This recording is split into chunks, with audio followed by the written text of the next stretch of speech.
Good morning, guys. I am here, Neeru Sarotra. Welcome to all. Today's session, I am going to deal with class 12th subject education, chapter 7, that is learning.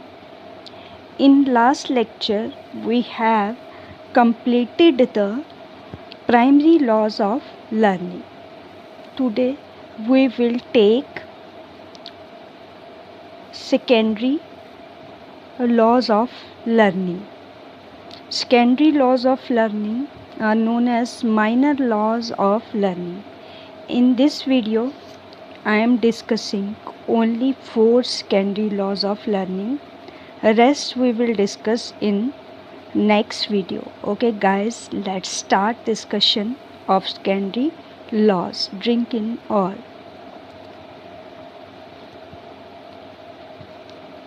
So Thorndike was given some secondary laws of learning. The first secondary law of learning, that is law of primacy. The law of primacy is the secondary law of learning and it concerns with the impact of impression.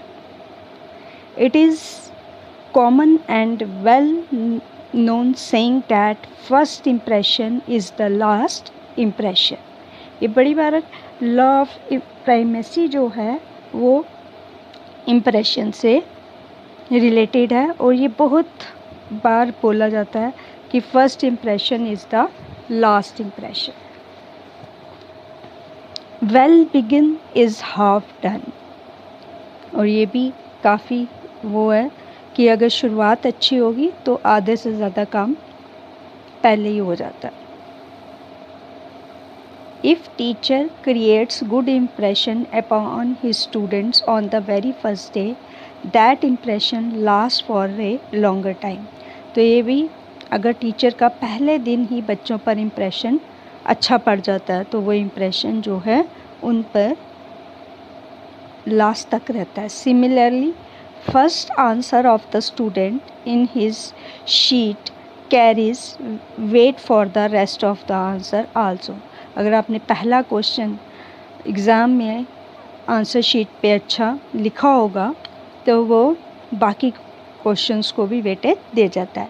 It seems the experience that acquired by the child at the primary stage have lasting effect. और इसी तरह से जो भी experience बच्चा primary stage पर लेता है उसका इम्पैक्ट जो है इम्प्रेशन जो है लास्ट तक रहता है. Hence the student and the teacher should be most serious even from the first day. तो ये लॉ यही सिखाता है कि टीचर और स्टूडेंट दोनों को ही पहले दिन से ही अपने काम के लिए सीरियस रहना चाहिए. तो ये आपको लॉ ऑफ प्रिमेसी याद रखिएगा. बड़ी बार बच्चे होते हैं पूछा होता है लॉ ऑफ प्रिमेसी तो वो प्राइमरी लॉ सारे लिख के आ जाता है. ठीक है, प्राइमरी लॉज तो आपने पढ़े 3. अब ये हम सेकेंडरी लॉ ले रहे हैं और इस वीडियो में मैं सिर्फ 4 ही लॉ लूँगी क्योंकि ये थोड़े से टेक्निकल वर्ड्स हैं, न्यू वर्ड्स हैं. तो ज़्यादा लेने से आपको इतना ज़्यादा मतलब कि समझ नहीं आएगी. तो इसलिए हम 4 ही लॉ, चाहे छोटी वीडियो बने 4 ही लॉ लेंगे ताकि आपको अच्छी तरह समझ आ जाए. ठीक है, तो ये याद रखिएगा. Law of primacy it is related to the impression. और नेक्स्ट लॉ आ रहा है law of recency. Recency means recent, जो अभी एकदम हुआ हो. ठीक है, according to this law one remembers only those things well which he has revised recently. तो जो अभी रिवाइज़ किया होता है जो उसी टाइम मतलब कि एग्ज़ाम से पहले जैसे आप रिवाइज़ करते हैं तो वो जो है अच्छा याद रहता है. If a student study throughout the area but does not revise his course during the examination days, he may not pass or obtain good marks. तो बड़ी बार ऐसा होता है कि स्टूडेंट पूरा साल पढ़ा है लेकिन जिस दिन एग्ज़ाम से एक आधा दिन पहले या तो ब्रेक नहीं है या फिर उसको कोई प्रॉब्लम है, वो रिवाइज नहीं कर पाता, तो एग्ज़ामिनेशन है ही मे नॉट पास और ऑब्टेन गुड मार्क्स। तो बड़ी ऐसी पॉसिबिलिटी रहती है कि अच्छे मार्क्स ना आए। तो जो रिसेंटली हमने रिवाइज किया होता है वो हमारे माइंड में, मतलब कि सबसे ऊपर वाली लेयर में है, तो वो जल्दी मेच्योर हो जाता है। Similarly the things which happen recently remains fresh in once mind. तो जो भी हमने रिसेंटली, जो भी हमारे साथ हुआ होता है या हमने किया होता है, वो फ्रेश रहता है हमारे माइंड में। The longer the time spend the more forgetting in likely. तो जितना जितना टाइम बीतता जाता है तो उतना जो है हम भूलना शुरू हो जाते हैं।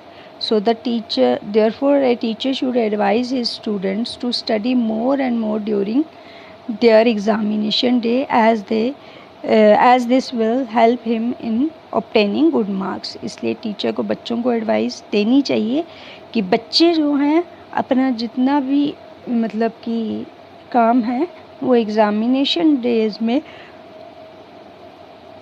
अच्छी तरह रिवाइज करें ताकि जो है वो अच्छे मार्क्स ले सके। तो ये भी आई थिंक क्लियर हो गया, रिसेंसी मीन्स रीसेंट। ठीक है, तो जो भी काम एग्ज़ाम्स के डेज में जो है आप सारा अच्छी तरह रिवाइज करना चाहिए। ठीक है, पहले सारा पढ़ लेना चाहिए और एग्ज़ाम्स के दिनों में उसको रिवाइज करना चाहिए। वो जो रीसेंट रिवाइज होगा वो आपको जो है मेमोराइज और रिकॉल करने में, अच्छा रिकॉल करने में हेल्प करेगा। अब अगला लॉ हो गया law of intensity of stimulus. तो इंटेंसिटी वही हो गया कि तीव्रता। According to this law, if a stimulus is strong the response will be strong and vice versa. जितना इंटेंसिटी, मतलब कि जो है law of intensity of stimulus में कि जितना स्टिमुलस तीव्र होगा उतना ही रिस्पॉन्स भी तीव्र होगा। ठीक है, तो अगर स्टिमुलस स्ट्रॉन्ग है तो रिस्पॉन्स भी स्ट्रॉन्ग, और वाइस वर्सा अगर स्टिमुलस वीक है तो रिस्पॉन्स भी weak. Examination present an intense stimulus to study and hence be a positive effect on learning. अब एग्जामिनेशन जो है बहुत स्ट्रॉन्ग स्टिमुलस रहता है बच्चों को, जो प्रवोक करता है पढ़ने के लिए, तो इस तरह से इसका एक पॉजिटिव इफ़ेक्ट रहता है लर्निंग पे। तो ये फैक्ट है कि जो वे है, और बड़ी बार होता है एग्ज़ाम्स की डेट डिक्लेयर हुई होती, अभी सिर्फ बताई होती है, फिर बच्चा कहता है नहीं पहले डेट शीट आ जाए, बस जैसे ही डेट शीट आती है तो फिर हाँ बस अब मतलब कि वो एक स्ट्रॉन्ग स्टिमुलस आता है उनके पढ़ने के लिए। ठीक है, तो इस पे आ गया कि जितना स्टिमुलस स्ट्रॉन्ग होगा रिस्पॉन्स भी उतना स्ट्रॉन्ग होगा। अब law of belongingness, this law states that if a response belongs to the situation connection is more easily learned.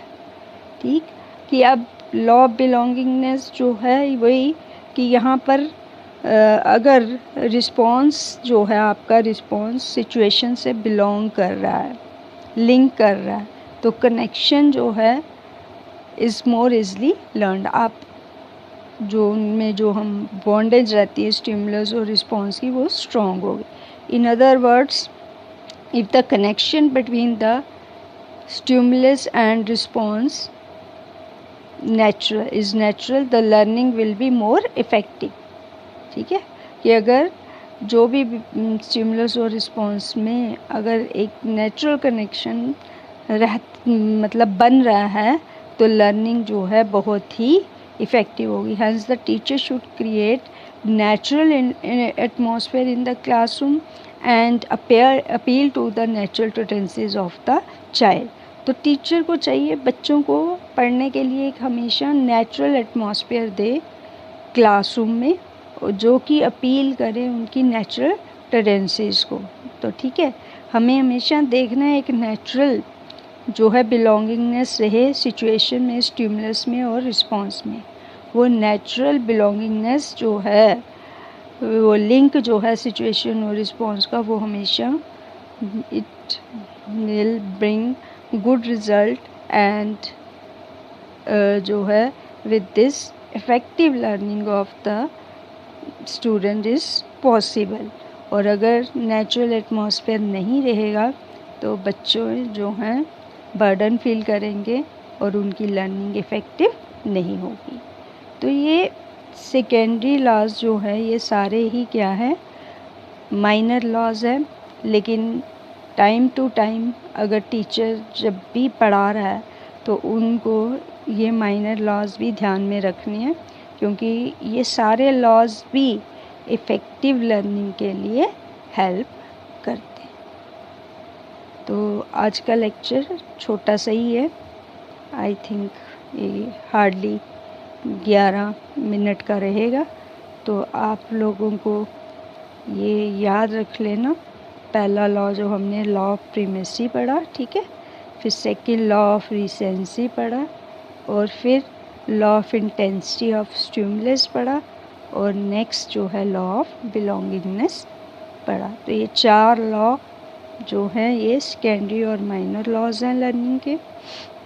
तो अगली वीडियो में जो है जो 4 लॉज जो रह गए हैं वो हम डिस्कस करेंगे। Okay guys, thank you.